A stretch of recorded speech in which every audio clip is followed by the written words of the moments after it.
আর একটা হচ্ছে যে যে স্বাস্থ্য থেকে শুরু করে সব জায়গায় দুর্নীতি তো এমন পর্যায়ে ছিল যে কোনো কাজই তো করা যেত না। সেখান থেকে ধীরে ধীরে তো আমরা অনেকটা সহায় নিয়ে আসছি। আর কোভিডের সময় বিষয়টা ছিল, সত্যি কথা বলতে কি, আমরা কতগুলি নিয়ম আছে, একটা জিনিস কিনতে গেলে টেন্ডার দাও, তারপর এই কর সরকারি টাকা, ওইগুলি করতে গেলে পরে তো রুগী বাঁচানো যেত না। তখন আমাকে কতগুলি সিদ্ধান্ত নিতে হয়েছে তখন, যেটা আমার সমস্ত দরকার নাই।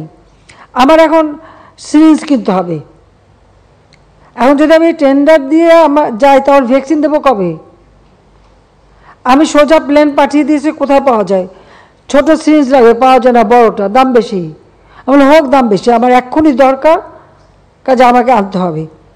আমি 3 দিনের মধ্যে আমি প্লেন পাঠালাম, যা পেলাম কিনে নিয়ে 4 দিনের মধ্যে 5 দিনের মধ্যে আমি নিয়ে আসলাম।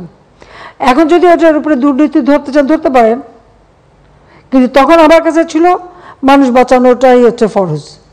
মানুষকে আমি কীভাবে বাঁচাবো? আমার ভ্যাকসিন কিনতে হবে, ভ্যাকসিন বুকিং দিতে হবে, সরকারিভাবে করতে গেলে দীর্ঘ সময় মানে ইয়ে করতে হবে, টেন্ডার করতে হবে, টাকা দিতে হবে, হ্যানো তেন।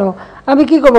আমি ভ্যাকসিনগুলোকে বললাম যে এত টাকা আগে ডিপোজিট দিয়ে বুকিং দিতে হবে।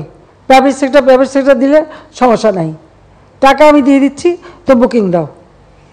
আমি বুকিং দেওয়ালাম।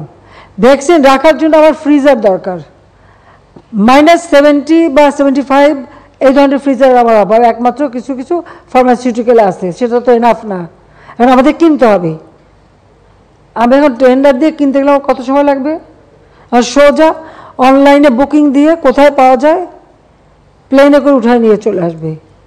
স্যানিটাইজার আনতে হবে, বিরাট মেশিন, প্লেনে ধরে না, ডিসমেন্টাল করে ভেঙে ওগুলি নিয়ে এসে এখানে লাগায়, তারপরে আমরা এই যে পিপি তৈরি, বিভিন্ন তৈরি করা এবং সেগুলোকে স্যানিটাইজ করে সাপ্লাই দেওয়া।